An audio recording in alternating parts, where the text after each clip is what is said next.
All right, English 5, we're on lesson 2, lecture number 1. You need your notes on cinematic techniques assignment, either printed out so that you can take notes as you watch, or pulled up alongside so you can take notes as we go. So we're going to start with shots and framing. The establishing shot is a long shot or series of shots that's used to establish setting in a scene or to show transitions between locations in a film.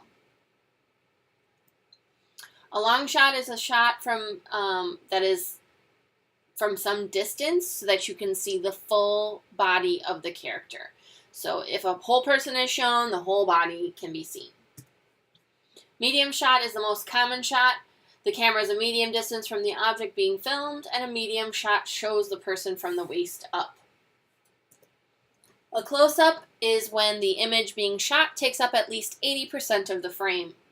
No, you're not going to get out there with your protractor. Just know that if the majority of the frame is taken up by something or someone, that's probably a close-up. An extreme close-up is where the image being shot is part of a whole, like the eyes, or a hand, or an ear. It's not the whole, it's just part. A two-shot is a scene between two people that's shot exclusively from an angle that equally includes both characters. It's used when interactions between the two characters is important, rather than putting one character at an advantage by changing the height or angle.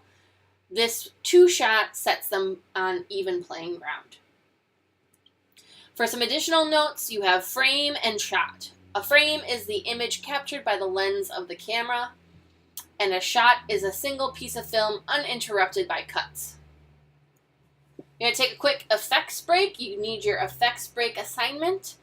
If you've pulled up the form, there are links within the form that you're just going to hover over and click. So take a look at this link and fill out the effects break document. Moving on to camera angles now. Eye level is a shot taken from a normal height, which is at the character's eye level. 90 to 95% of shots seen are at eye level. This is the most natural angle and really puts the viewer at the same advantage as the character, so the viewer feels that they're a part of the film. High angle is when the camera is above the subject. This has the effect of making the subject look smaller than normal, giving the subject the appearance of weakness, powerlessness, and or being trapped. A low angle is when the camera is below the subject. This has the effect of making the subject look bigger than the normal, which gives the subject an appearance of being strong, powerful, and or threatening. Second effects break. This time you're headed to Cinefix. When you're done, head on back. High key lighting. So we've got lighting, and the scene is flooded with light, creating a bright and open-looking scene in high-key lighting. No wondering what's going on because it's all in view because of the bright light. Low-key lighting is when the scene is flooded with shadows and darkness. This creates suspense or suspicion. The viewer is always wondering what's lurking where they can't see. Front and back lighting is when soft lighting is on the subject's face or coming from behind the subject, which creates the effect that the subject is good or innocent. Bottom or side lighting is where direct lighting from below or the side comes from the subject. This has the effect of making the subject appear dangerous or evil. Two types of sound. You've got diegetic and non-diegetic. Diegetic sound is sound that could be logically heard by the characters in the film. So if you're sitting at the dinner table and you're hearing the clinking of forks and the chewing of food, that would be diegetic sound. However, non-diegetic sound is sound that can't be heard by the characters in the film. It's designed especially for the audience. Only for the audience. So any soundtrack that you hear, that is non-diegetic sound. Effects break 3. Head on over to Watch Mojo for the memorable sound effects.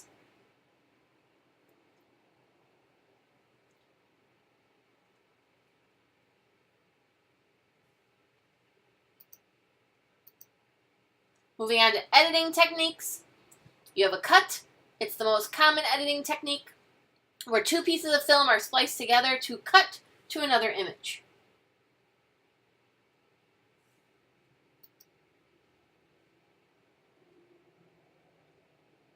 A wipe is where a new image wipes away the previous image.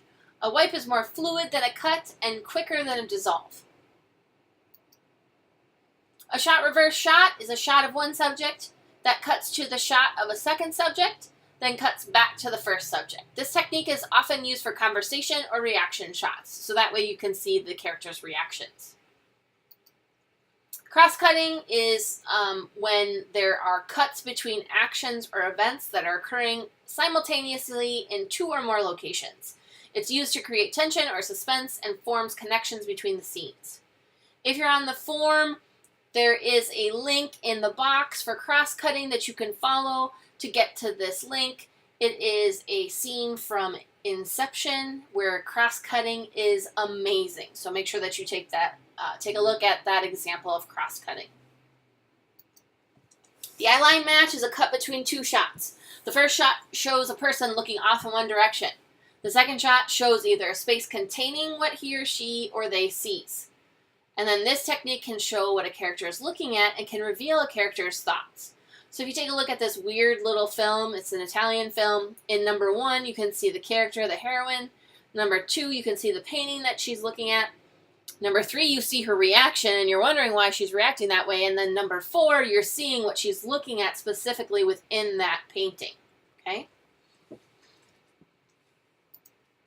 Flashback is a cut or dissolve to actions or events that occurred in the past. This interjection can provide a character or plot insight necessary for the viewer's comprehension.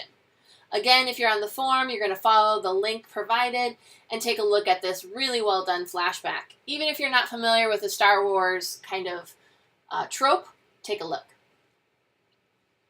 A fade can begin in darkness and gradually assume full brightness, which is a fade in. Or the image may gradually get darker, that's a fade out.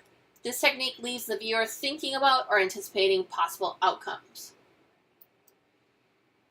Pan is when a stationary camera moves from side to side on a horizontal axis.